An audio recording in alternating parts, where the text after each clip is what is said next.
vous devriez nous expliquer comment vous êtes arrivé à perdre votre femme, à l'enterrer, à faire sa funéraille, à faire son deuil, à rencontrer une nouvelle femme, à apprendre à la connaître et à l'épouser en une période de seulement 1 an. Ça fait 7 étapes au total. 1 an comporte 12 mois. Avoir traversé ces 7 étapes en 12 mois seulement suggère que vous avez passé 1 mois et demi pour traverser chaque étape. C'est important que vous nous expliquiez comment vous avez fait pour traverser ces 7 étapes aussi rapidement. Pourquoi ceci? Eh bien parce que vous êtes un homme influent. Vous avez beaucoup de l'influence sur beaucoup de personnes. Vous êtes considéré par beaucoup de personnes comme un modèle à suivre. Du coup, vos faits et gestes sont des précédences. Donc les gens vont faire comme vous. Et pour que les gens fassent comme vous proprement, il faut que vous nous donniez la formule qui vous a permis de traverser de ces 7 étapes aussi rapidement que possible. Pasteur Marcelo, j'ai une deuxième question à vous poser. Apparemment, vous avez fait un live hier à 1 h du matin pour expliquer aux gens que la raison pour laquelle vous vous êtes remarié si rapidement est que vous ne voulez pas commettre des péchés en couchant avec des femmes en cachette. Alors, ma question est la suivante. Est-ce que vous êtes en train de nous dire que vous n'êtes pas en mesure d'observer l'abstinence? Ah oui, parce que l'alternative de ne pas faire l'amour en cachette, c'est observer l'abstinence. Et l'Église prescrit l'abstinence avant le mariage. Donc clairement, vous êtes en train de nous dire que vous n'êtes pas en mesure d'observer l'abstinence. Les hommes incapables d'observer l'abstinence ont souvent ce qu'on appelle des diarrhées sexuelles ou de l'incontinence sexuelle. Est-ce que ceci est votre cas? Maintenant, les hommes qui sont supposés être en deuil, mais dont les kikis bougent au point où ils ont besoin de faire l'amour, ça, je ne sais pas comment on appelle ces hommes-là. Maintenant, la deuxième partie qui va suivre est moi, mon opinion. Vous savez, lorsque moi je regarde les faits vous concernant de loin, j'ai comme l'impression que du vivant de votre épouse, vous ne l'aimiez plus. Et ceci parce que vous aviez une maîtresse. Votre actuelle femme aurait pu être votre maîtresse de l'époque. Et puisque vous aimiez la maîtresse plus que votre épouse, vous vouliez que votre épouse disparaisse pour que vous puissiez vous prendre votre maîtresse en tant que votre femme légitime.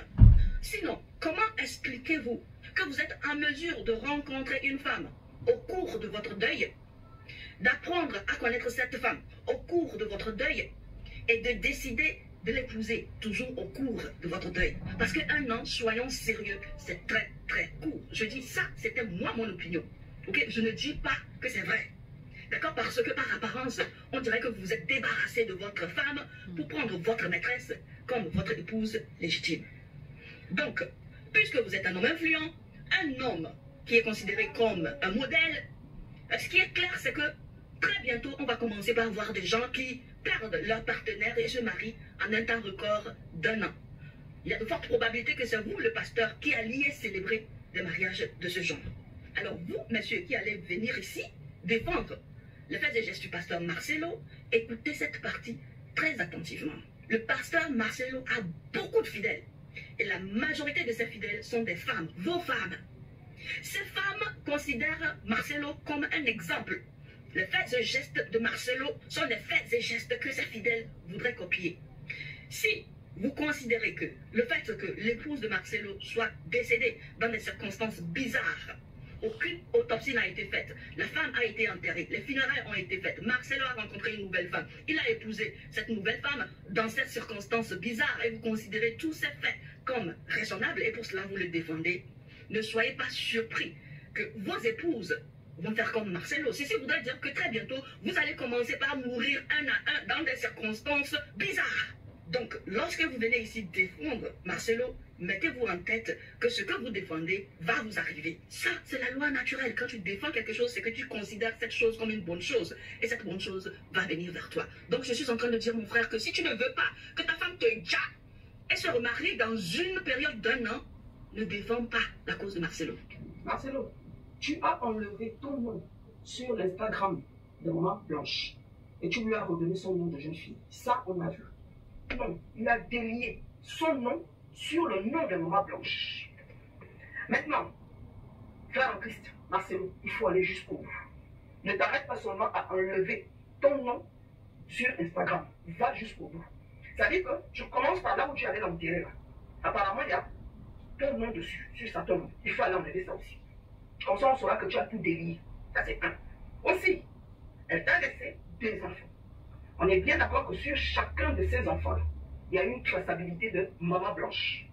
Donc, il faut aussi enlever ton nom sur le côté qui a pris la traçabilité de maman blanche sur ces enfants-là.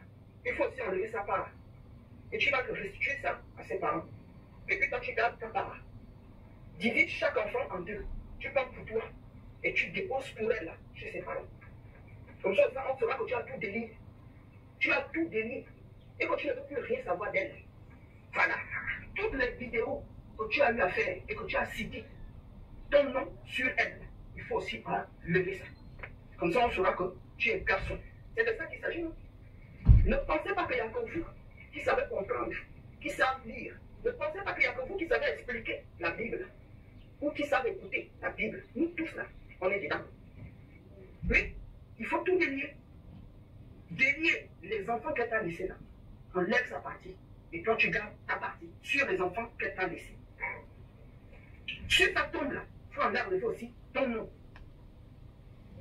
Sur les vidéos que tu as eu à faire et que tu as cité son nom, ton nom dans son histoire, il faut aussi aller enlever ça. Effectivement, là, on verra que tu as tout délié. Si sincèrement tu respectes le Dieu que tu nous dis que tu crois, si sincèrement tu respectes ta parole, il faut aussi enlever ton nom partout où il y a maman blanche. Comme ça, on saura que tu es un homme de Dieu. La nouvelle est tombée comme un coup de tonnerre dans un ciel déjà lourd. Le décès brutal de la femme du pasteur Marcelo a choqué des milliers de fidèles, en République démocratique du Congo et bien au-delà.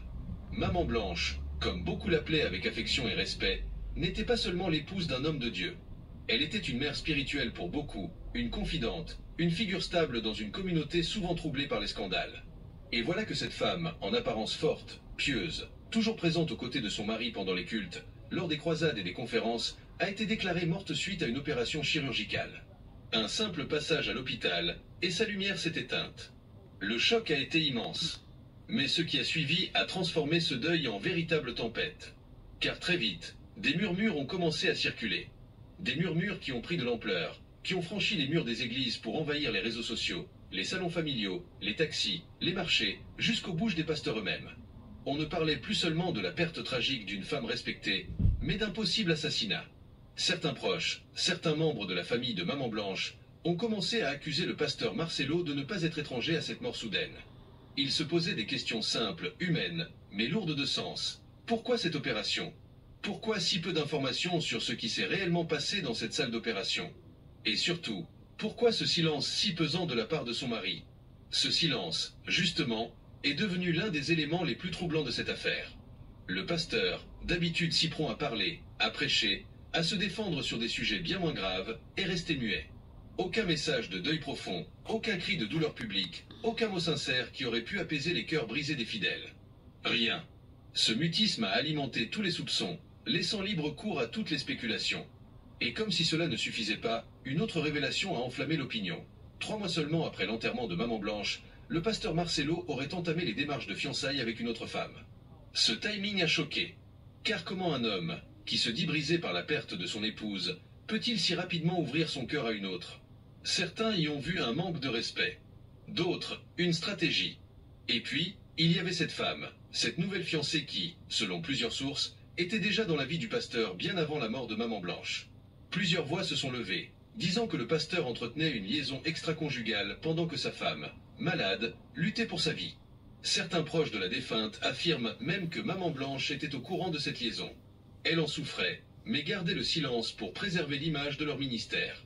Alors une question s'impose. Si cela est vrai, pourquoi Marcelo n'a-t-il pas simplement divorcé? Pourquoi rester dans un mariage tout en nourrissant une relation parallèle?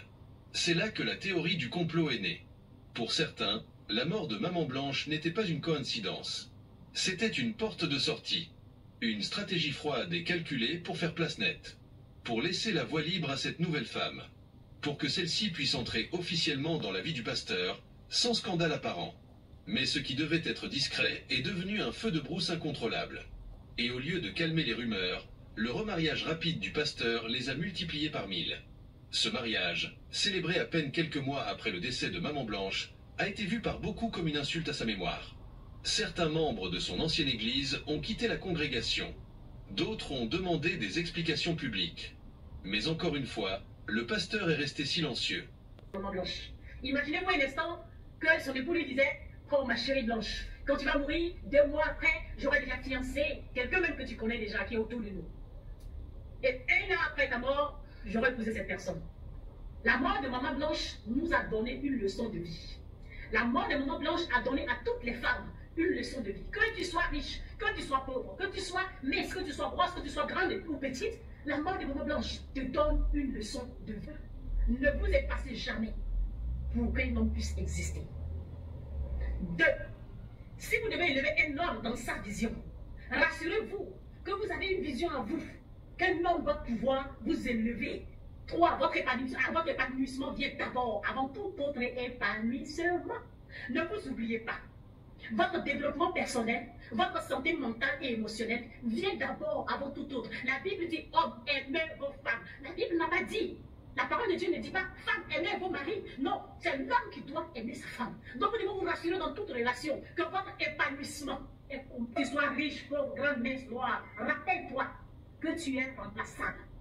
Un homme peut te remplacer même dans ton sommeil. Je prie finalement qu'aucune femme qui a sacrifié sa vie pour bâtir un empire, pour bâtir un ministère, pour bâtir un homme, ne meure pour laisser ses enfants derrière elle.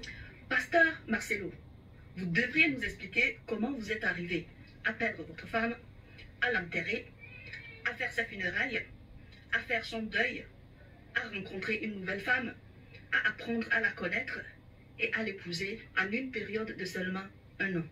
Ça fait 7 étapes au total. 1 an comporte 12 mois. Avoir traversé ces 7 étapes en 12 mois seulement suggère que vous avez passé 1 mois et demi pour traverser chaque étape. C'est important que vous nous expliquiez comment vous avez fait pour traverser ces 7 étapes aussi rapidement. Pourquoi ceci? Eh bien parce que vous êtes un homme influent.